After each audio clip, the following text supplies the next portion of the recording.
ಪ್ರೀತಿಯುಳ್ಳ ದೇವಜನರೇ, ನಿಮ್ಮೆಲ್ಲರಿಗೂ ಯೇಸು ಕ್ರಿಸ್ತನ ಮಧುರವಾದ ನಾಮದಲ್ಲಿ ವಂದನೆಗಳು. ಶಾಲೋಮ್, ನಿಮಗೆ ಸಮಾಧಾನವಾಗಲಿ. ಈ ದಿನ ದೇವರ ವಾಕ್ಯದ ಜ್ಞಾನಕ್ಕಾಗಿರುವಂಥ ವಿಷಯ ಕೇಡುಗಳು ಒಳ್ಳೆಯದಕ್ಕೆ. ಅದಕ್ಕೆ ಆಧಾರವಾಗಿ ಆದಿಕಾಂಡ 50ನೇ ಅಧ್ಯಾಯ 19-20ನೇ ವಚನ. ನೀವಂತೂ ನನಗೆ ಕೇಡಾಗಬೇಕೆಂದು ಎನಿಸಿದ್ದೀರಿ, ಆದರೆ ದೇವರು ಮೇಲಾಗಬೇಕೆಂದು ಸಂಕಲ್ಪಿಸಿದನು. ಈ ಮಾತನ್ನು ಯೋಸೇಫನು ತನ್ನ ಸಹೋದರರಿಗೆ ಹೇಳಿದ ಮಾತು ಏನಂತೇಳಿ, ನೀವಂತೂ ನನಗೆ ಕೇಡಾಗಬೇಕೆಂದು ಎನಿಸಿದ್ದೀರಿ. ಚಿಕ್ಕ ವಯಸ್ಸಿನಲ್ಲೇ ದೇವರು ಅವನಿಗೆ ಕನಸುಗಳನ್ನು ಕೊಟ್ಟಿದ್ದರು, ದರ್ಶನಗಳನ್ನು ಕೊಟ್ಟಿದ್ದರು. ಅದನ್ನು ಸಹೋದರರಿಗೆ ಹೇಳಿದಾಗ ಸಹೋದರರಿಗೆ ಕೋಪ ಬಂತರು. ಹೇಗಾದರೂ ಇವನೇನು ಮಾಡೋಣ, ಮುಗಿಸಿ ಬಿಡೋಣ. ಒಂದು ಸಾರಿ ತನ್ನ ಅಣ್ಣಂದರಿಗೆ ಊಟ ತಗೊಂಡು ಹೋಗಿದ್ದಾನೆ. ಊಟ ತೆಗೆದುಕೊಂಡು ಬಂದಂಥ ತಮ್ಮನಿಗೆ ಥ್ಯಾಂಕ್ಸ್ ಹೇಳದೆ ಗುಂಡಿಯಲ್ಲಿ ಸಹೋದರರು ಹಾಕಿಬಿಟ್ರು. ಅವನನ್ನು ಸಾಯಿಸಲಿಕ್ಕೆ ನೋಡಿದ್ರು. ನಂತರ ಇಸ್ಮಾಯಿಲ್ರಿಗೆ ಮಾರಲಿಕ್ಕೆ ನೋಡಿದ್ರು. ನೋಡ್ರಿ, ಆ ಸಹೋದರರು ಅವರ ತಮ್ಮನಿಗೆ ಯಾವಾಗಲೂ ಕೇಡಿನ ಸಂಗತಿಗಳನ್ನು, ಇನ್ನೊಂದು ಮಾತಿನಲ್ಲಿ ಹೇಳಿದ್ರೆ ಕೇಡಿನ ಮೇಲೆ ಕೇಡುಗಳನ್ನು ಮಾಡಲಿಕ್ಕೆ ಸ್ತೋತ್ರ ಅನೇಕ ಸಂಗತಿಗಳನ್ನು ಮಾಡಿದರು. ಆದರೆ ದೇವರು ಬಿಡ್ತಾರಾ?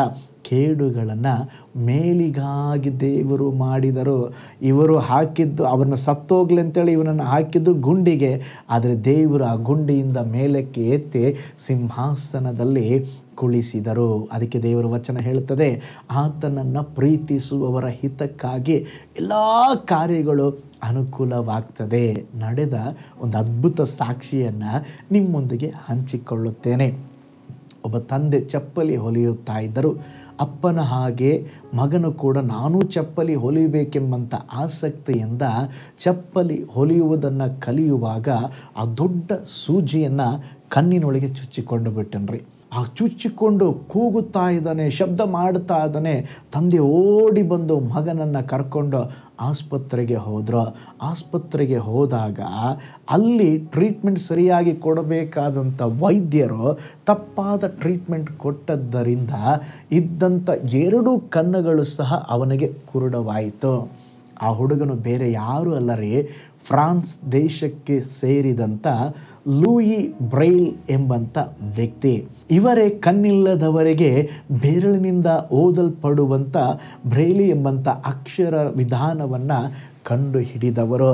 ಚುಕ್ಕೆಗಳಿಂದ 63 ವಿಧವಾದ ಅಕ್ಷರಗಳನ್ನು ಬರೆದು ತೋರಿಸಿದರು. ಈ ಪ್ರಯತ್ನದಿಂದ ಸ್ತೋತ್ರ ಕಣ್ಣಿಲ್ಲದವರಿಗೆ ಸ್ತೋತ್ರ ಎಜುಕೇಷನ್ ಮಾಡುವುದಕ್ಕೂ ಓದುವುದಕ್ಕೂ ಅವಕಾಶಗಳನ್ನು ಸ್ತೋತ್ರ ಹೊಂದಿಕೊಂಡು ಇವತ್ತು ಎಷ್ಟೋ ಜನಕ್ಕೆ ಅದು ಆಶೀರ್ವಾದವಾಗಿದೆ. ಅದನ್ನು ಕಂಡು ಹಿಡಿದವರೇ ಇವರಾಗಿದ್ದಾರೆ.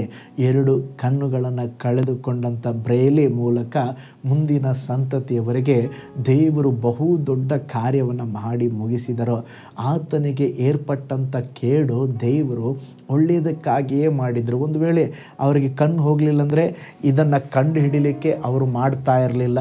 ಅದು ಕಂಡು ಹಿಡಿಯಲಿಲ್ಲ ಅಂತ ಹೇಳಿದ್ರೆ ಕಣ್ಣಿಲ್ಲದವರಿಗೆ ಸ್ತೋತ್ರ ಎಷ್ಟೋ ಜನ ಇನ್ನೂ ಸ್ತೋತ್ರ ಕಷ್ಟಪಡುತ್ತಾ ಇದ್ದಾರೆ. ಅದೇ ವಿಧದಲ್ಲಿ ನಿಮ್ಮ ಜೀವಿತದಲ್ಲಿ ಕೂಡ ದೇವರು ಹೇಳುತ್ತಾ ಇದ್ದಾರೆ, ಕೆಲವು ಕೇಡುಗಳು ಬರಬಹುದು, ಕೆಲವು ಕೆಟ್ಟ ಸಂಗತಿಗಳು ಬರಬಹುದು.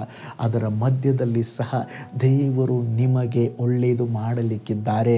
ಹೇಗೆ ಯೋಸೇಫನ ಜೀವನದಲ್ಲಿ ಏರ್ಪಟ್ಟಂಥ ಕೇಡನ್ನು ದೇವರು ಮೇಲಾಗಿ ಮಾರ್ಪಡಿಸಿದರೋ, ನಿಮ್ಮ ಜೀವನದಲ್ಲಿ ಸಹ ಏರ್ಪಟ್ಟಂಥ ವ್ಯಾಧಿ, ದುಃಖ, ಸಮಸ್ಯೆಗಳೆಂಬ ಸ್ತೋತ್ರ ಸಂಗತಿಗಳ ಮಧ್ಯದಲ್ಲಿ ದೇವರು ಒಂದು ಒಳ್ಳೆಯದನ್ನು ಮಾಡಲಿಕ್ಕಿದ್ದಾರೆ. ಪ್ರೀತಿಯುಳ್ಳ ದೇವಜನರೇ, ನೀವು ಹಾದು ಹೋಗುತ್ತಿರುವ ಸಂಗತಿಗಳು ಎಲ್ಲವೂ ಕೇಡಿನ ಸಂಗತಿಗಳಾಗಿ ಕಾಣಬಹುದು. ಸೋತು ಹೋಗಬೇಡ್ರೆ.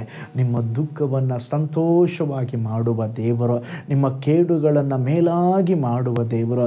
ಜನ ನಿಮ್ಮನ್ನು ತುಳಿಲಿಕ್ಕೆ ನೋಡ್ತಾರ, ಅದೇ ಸ್ಥಳದಲ್ಲಿ ದೇವರು ನಿಮ್ಮನ್ನು ಮೇಲೆ ಕೆತ್ತಲಿಕ್ಕಿದ್ದಾರೆ. ಹಲ್ಲೆಲೂಯಾ.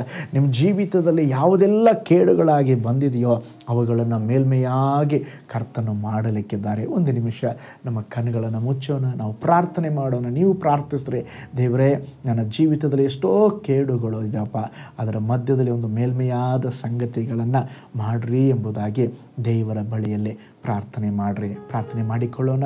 ಪರಲೋಕದಲ್ಲಿ ವಾಸ ಮಾಡುವ ನಮ್ಮ ತಂದೆಯಾದ ದೇವರೇ, ನಮ್ಮ ಜೀವಿತದಲ್ಲಿ ನೀವು ಅನುಮತಿಸುವಂಥ ಯಾವ ಸಂಗತಿಯಾದರೂ ಅದು ಒಳ್ಳೆಯದಕ್ಕಾಗಿರುತ್ತೆ. ಕೇಡುಗಳನ್ನು ಸಹ ನೀವು ಮೇಲ್ಮೆಯಾಗಿಯೇ ಮಾಡುವ ದೇವರು.